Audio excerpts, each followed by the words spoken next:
Hello all. This weekend brings an end to the first half of 2026. It seems to me to have just flown by very fast, but maybe that's just me. Speaking of fast, quite a few sources are saying that the amount and frequency of new vulnerabilities appearing is definitely rising. On the heels of the Mythos release and other AI models digging for defects, Microsoft has stated that they expect that their monthly patch releases will continue to increase in quantity for some time to come. Now, while not being quite as explicit about it, other vendors such as Oracle, SAP, and Adobe are all showing signs that this new AI-driven patch plethora cycle will continue. Speaking of plethora, this email and video commentary is from the RedDotSecurity.news website that contains a plethora of links to other items not mentioned here that are worth skimming to see if they interest you or pertain to your particular environment or of those you support. There's a lot more than what's provided in these opening comments. So, on to the headline news. TrendMicro warns of Apex 1 zero-day. Exploitation has been observed in at least one instance already, and despite the somewhat high bar of needing to already have administrative access on the affected server, CISA has ordered all federal agencies to patch for this defect by June 4th, citing that vulnerabilities such as this pose a significant risk. In addition to the critical zero-day hole, Trend also addressed several other vulnerabilities, so patch it if you have it. Veeam Backup Replication tool vulnerability enables privilege escalation attacks. This defect is in a Veeam agent for Microsoft Windows and can enable a threat actor to escalate privileges.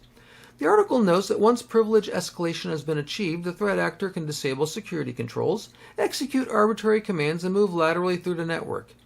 Duh. That's pretty much the MO of every privesc. If you use Veeam Backup Replication, check for updates.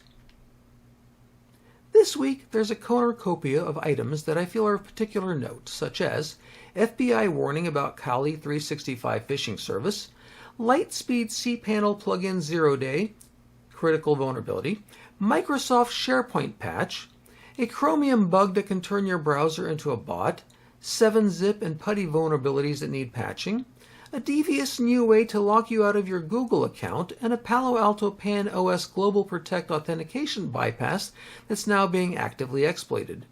Links to these articles and more are at our RedDotSecurity.news in our Vulnerabilities and Exploits section.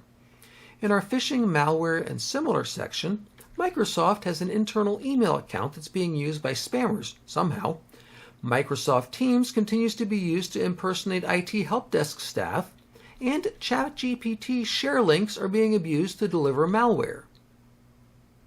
Google device-bound session credentials are coming to all Chrome users. This is a way to tie the session token and cookie directly to a specific piece of hardware and does not permit reuse. This is being rolled out to all users now after being in beta test mode since April. Since the session cookie is tied to the computer's trusted platform module on Windows and the secure enclave on Mac OS, it should prove to be rather effective against token and session theft. I'm certainly hoping that this works as advertised and puts a serious dent in dirtbag activity. On June 1st, Atlantic hurricane season starts. Now would be an excellent time to pause and take stock of your preparation should you, your business, or employees be impacted by a tropical cyclone. Check your insurance policies. Check where you store your documentation.